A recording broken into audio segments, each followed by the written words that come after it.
So this is the 23:55 hours GMT edition of the Khudilar television channel being broadcast only on the internet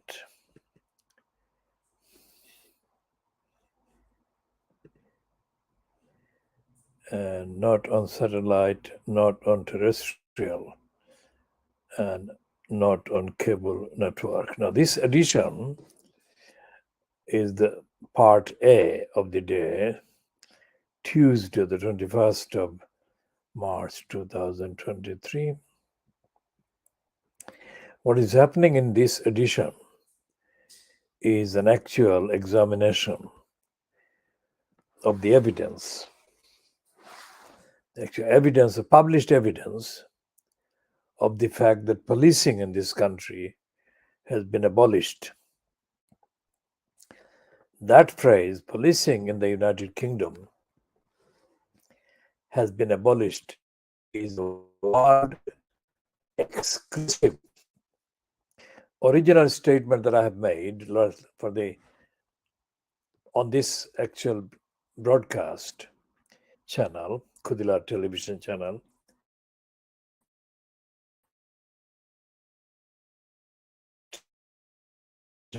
in 2020. So the Casey report that is being celebrated or over reported by the Casey review of the London Metropolitan Police being hyped up and reported by the British newspapers is not original. And secondly, Casey is the British establishment's chosen excuse for a conscientious aspect of the identity of the UK establishment. Casey is not independent morally. Casey is not independent ethically. Casey is not independent democratically, transparently.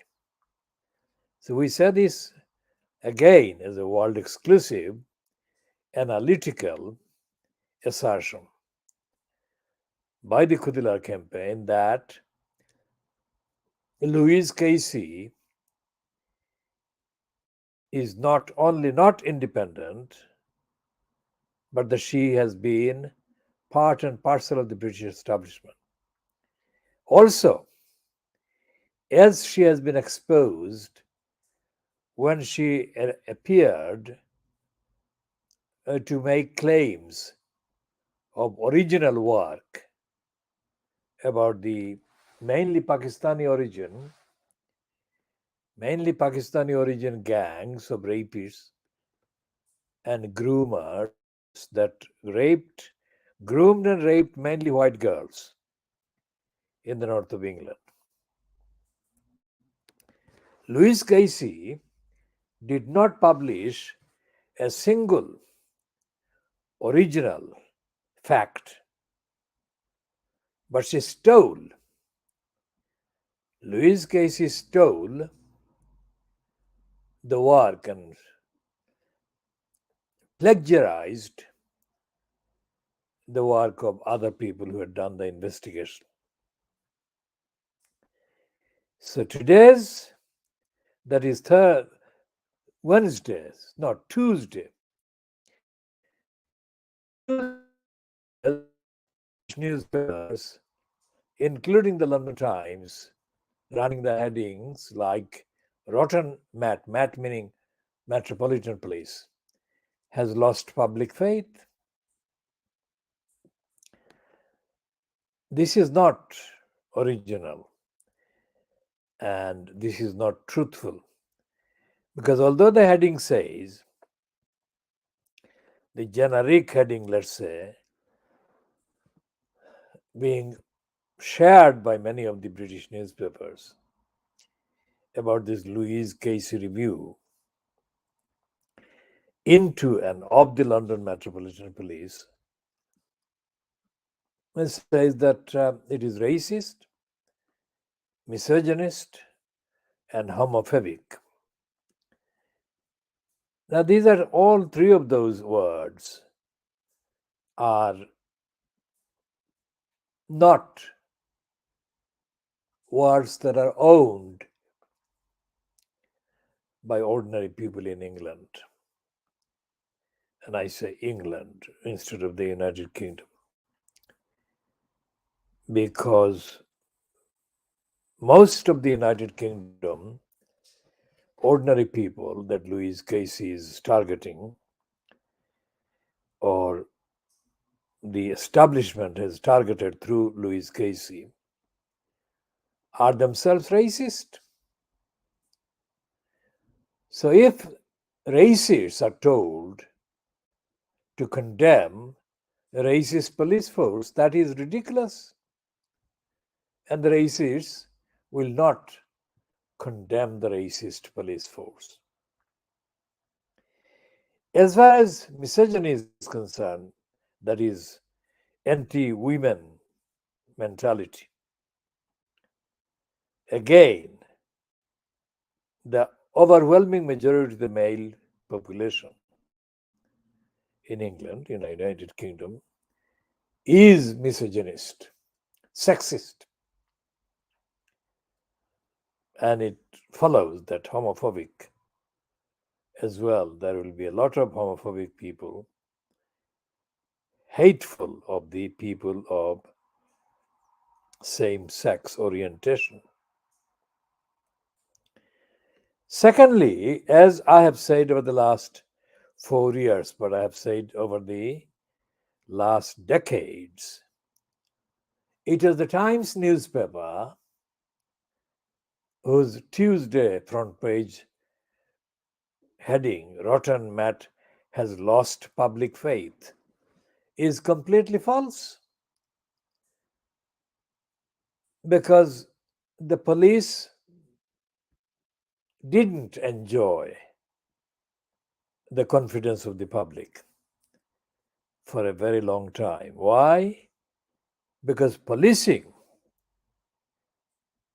as promoted in the mythology, Dixon of Dock Green, etc.,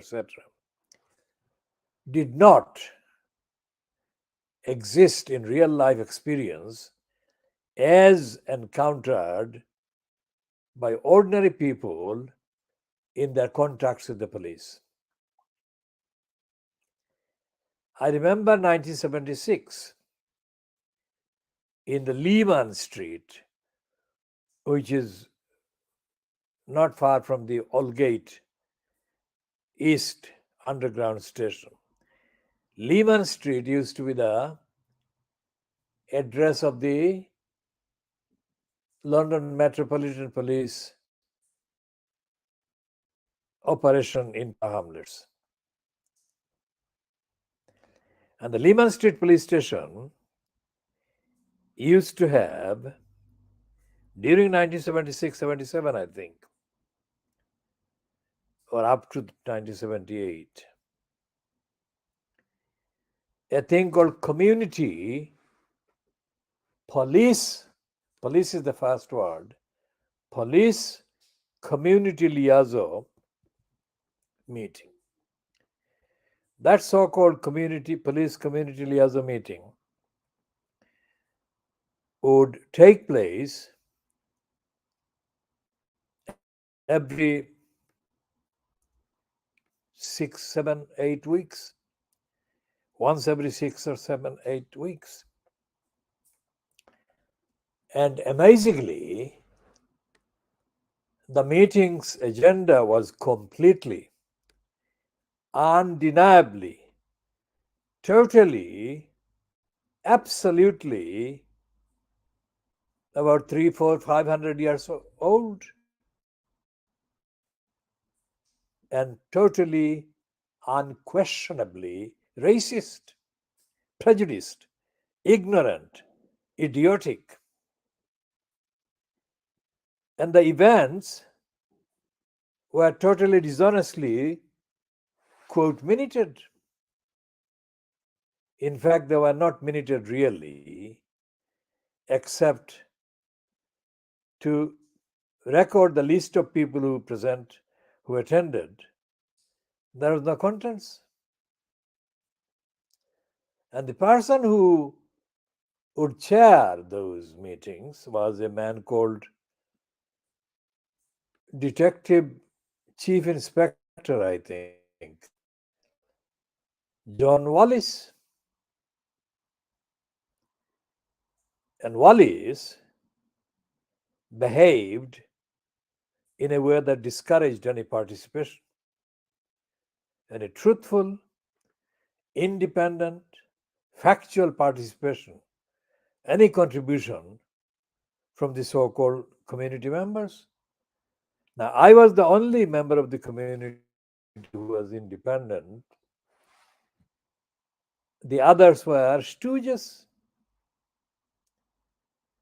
And all of them were mainly, absolutely mainly, Asian people. If there were a few Pakistanis or Indians, they didn't register, that didn't register. And the people that were from the Bangladeshi community were the absolute bottom of the lowest common denominator. They were ignorant and they were mentally servile.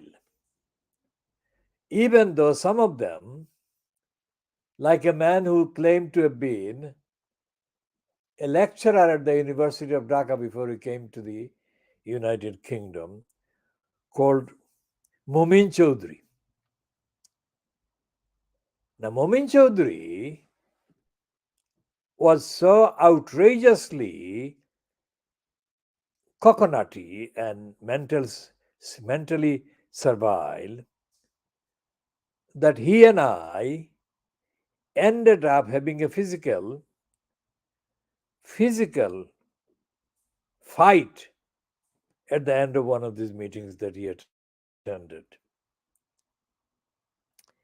And one of the people that was also present at that meeting, who took Momin Chowdhury's side and defended him, Momin Chowdhury, against the factual valid criticism that I was making, was a man called, the man who changed his name about 3-4 times. He was from the Bianibazar area of Silot. And he said that his name was Abdur Razak. But then he changed his name to Abdur Razak Khan when it was Pakistan period. He had done that, and that was not during 76, but before. And then afterwards, he changed his name to Abdur Razak Chowdhury. And then he was, by his own admissions, a totally stupid, idiotic individual who literally was uncontrollably so excited at the fact that he was in the vicinity of Indira Gandhi visiting the UK sometime in the 1970s. I was there as a journalistic kind of task, and I noticed that this Abdur Razak Khan, Abdur Razak Chowdhury, was the only one among the hundreds of people that had gathered in the Connaught Rooms in the Kingsway in London, who was excitedly dancing.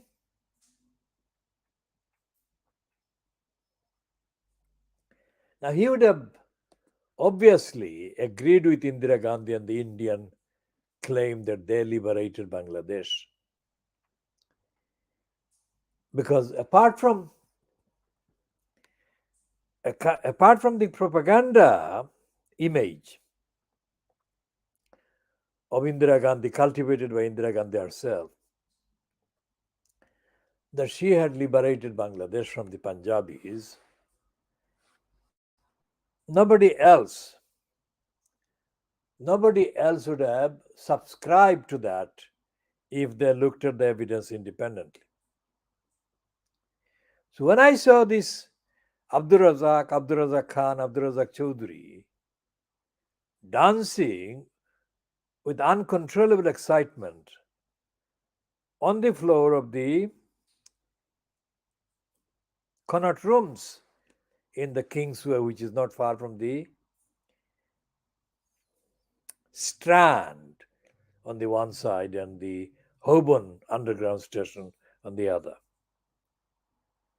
I knew that this completely corrupt individual had no idea what he was talking about. So when I came across him as a supporter of Momin Chaudhry, I knew that Momin Chaudhry was an idiot, as was his supporter. So some other members of the community who were leaving at the time had to intervene and stop the scuffle between me and these two morons. Now, what am I talking about here? I'm talking about the Louise Casey review into London Metropolitan Police. And there is nothing in the Louise Casey review that I've seen so far. It's 360 odd pages, so it will take a few days before I can absorb the facts and the contents of the report. But so far, on a kind of speedy look, I don't think there is anything original in the report. Most certainly nothing in the report is news to me, and nothing in the report could be truthful. As I said, Louise Casey was originally invented by the war criminal Tony Blair. And once she was put on the, shall we say, conveyor belt, being a kind of expert on things that she had no idea about, she then became the professional port of call for the establishment, much more frequently appearing on the conveyor belts of various inquiries, etc., than Sue Gray could ever imagine to be. Now, I'll read an example of Louise Casey's description.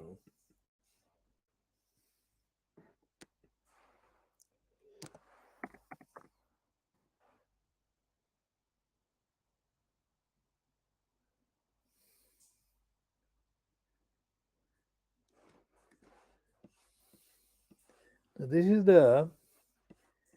it calls her Baroness Casey Review, final report, an independent review into the standards of behavior and internal culture of the Metropolitan Police Service. Baroness Casey of Blackstock, DBE, CB, March 2023. What a frightening couple of words. Now, so she has got a huge list of contents, starting from a mention of page 6, and let's see how many pages it runs into. Annex C, the review team. So the supporting Baroness Casey of Blackstock, Annex C, the review team, notice the names and the nomenclature. Diane Cadell, Sarah Callan, Isobel Fisher, Dame Christine Gilbert. We shall be talking about Christine Gilbert. Lucy Hilton, Sarah Kincaid, Jessica Lumley, Nayam Mohan. Now that sounds like an Indian name. Neil O'Connor, CBE, Nishat Rahman. This sounds either like Bangladeshi or Pakistani. And then Sarah Williams and other team members. Now, in the report, which is 360 plus pages,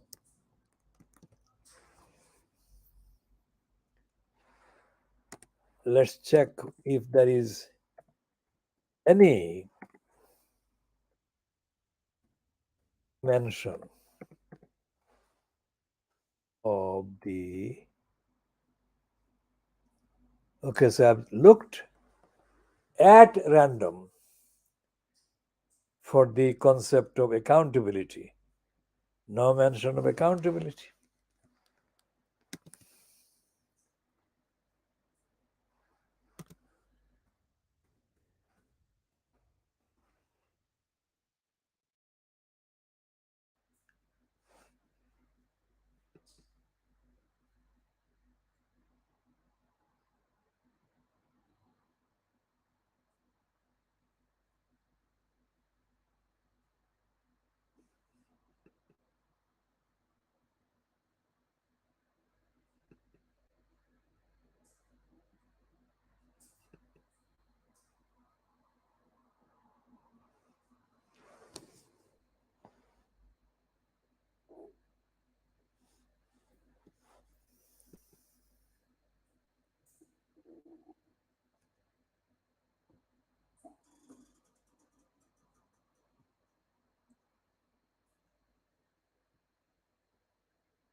So let's check another word.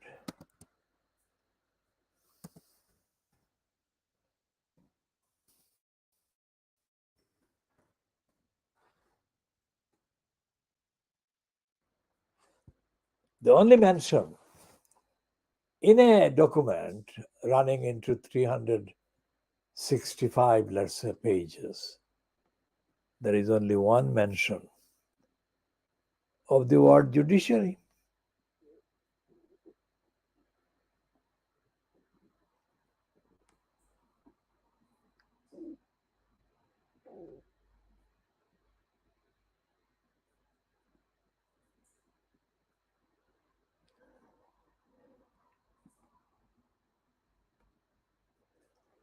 So it is not,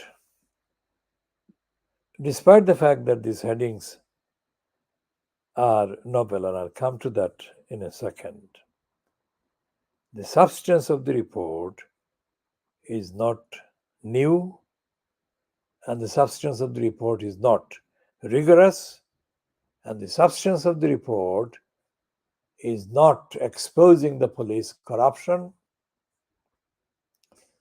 police racism, and the other institutions, including UK central government departments and bureaucracies.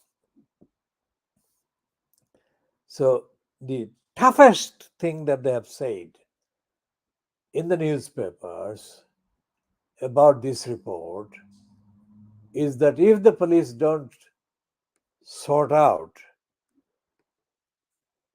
their problems, then the Metropolitan Police will be split up. That will not make any difference whatsoever to the people whose rights are violated by the criminals currently controlling what is supposed to be the biggest police organization in Western Europe. Let's see what the Wikipedia entry says about the size of this Metropolitan Police.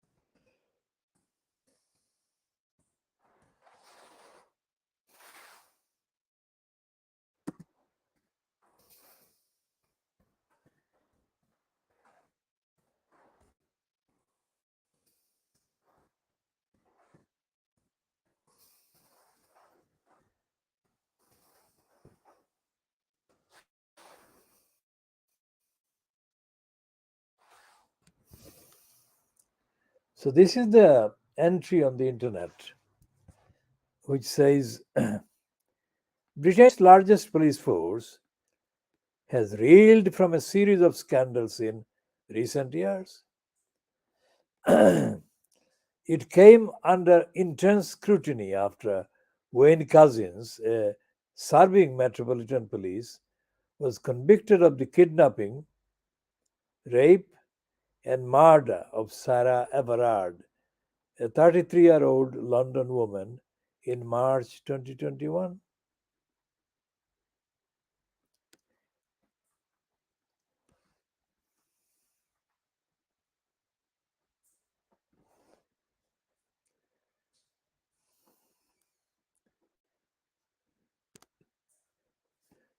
Okay, so the largest police force, according to the internet, is the New York Police Department.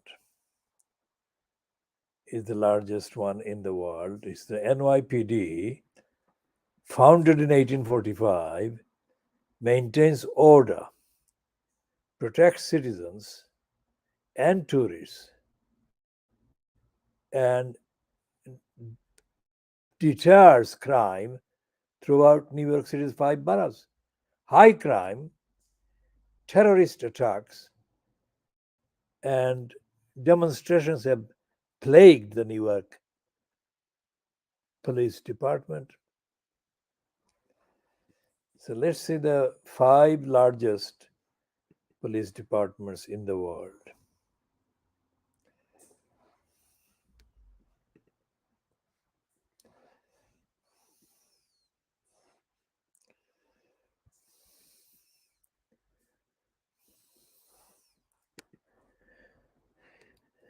So the world's largest police departments are responsible for maintaining law and order in some of the world's most populous cities and countries. These agencies employ thousands of officers. So let's see which ones are the listing. Total number of personnel is Los Angeles Police Department, 12,000.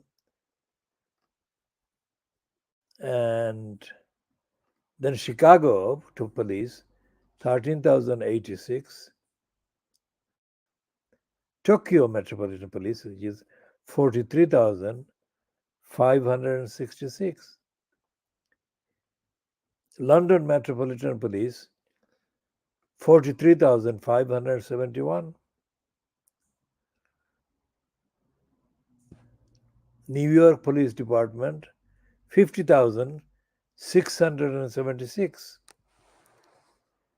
So these are the 5 largest in terms of numbers. But there is no real entry. There is no real entry about the standard of policing anywhere. And as the evidence of the United Kingdom policing shows, the police in the United Kingdom are left, as they say, to their own devices. And what they're doing, this particular coverage will be, I'm absolutely certain, will be covered up. Because in terms of the sensational nature of these kinds of shocking reports, there is always something sensational in the contents of the British media about an agency, about an institution. For example, there are two very competing things going on this week. Because at 2 o'clock, that is 1400 hours UK local time, or 1400 hours local time, and 1400 hours GMT on Wednesday, Boris Johnson is due to appear before the House of Commons Privileges Committee. That's it.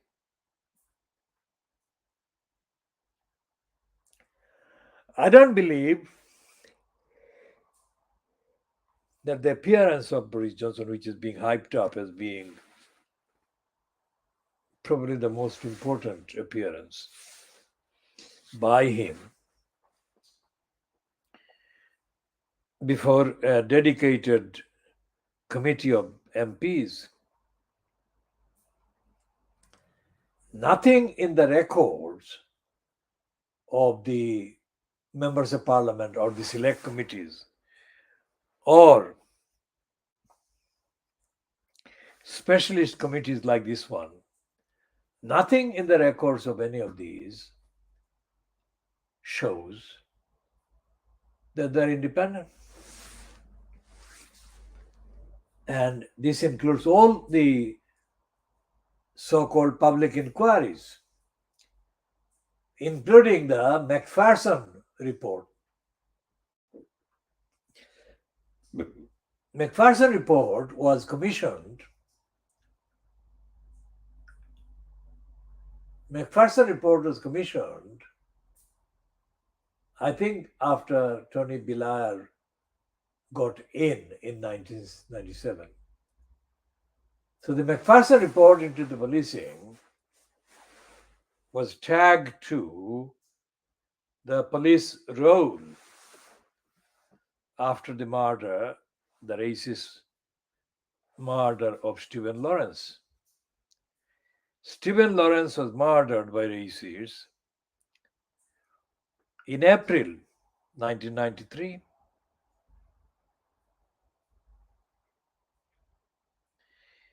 So the Macpherson report itself was diverted into a dispute among members of the public and the committee, which was to the effect that the reason why the police failed to deal with the murderers of Stephen Lawrence was because the police personnel were racist. So Macpherson decided to neutralize that description.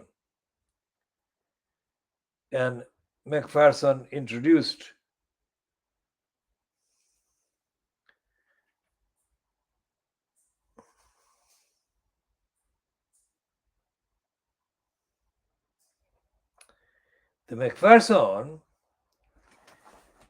rejected the assertion by the critics of the police, who said that the police were individually racist.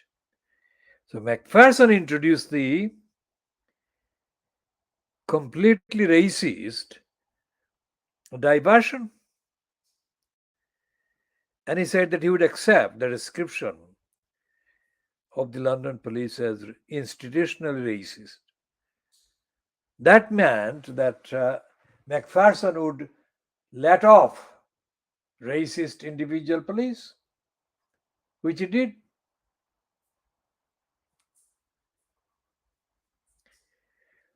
What the actual evidence that was able to be presented before Macpherson confirmed was that police were racist and that the way that Stephen Lawrence's murderers were leniently treated was directly the result of the police protecting the racist murderers.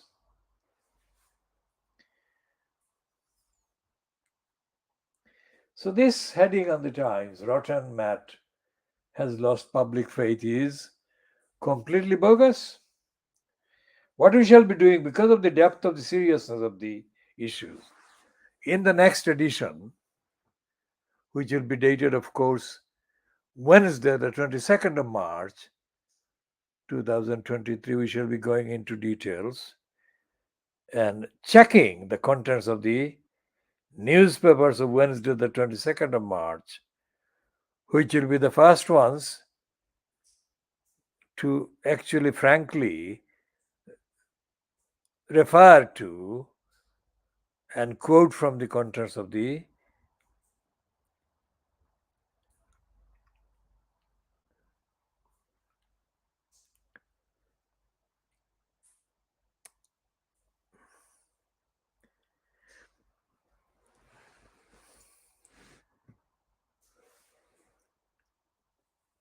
Louis Casey Review. On 22nd of March, also, we shall mark K. Jordan's birth anniversary. And we shall be talking more about K. Jordan in context in the next editions.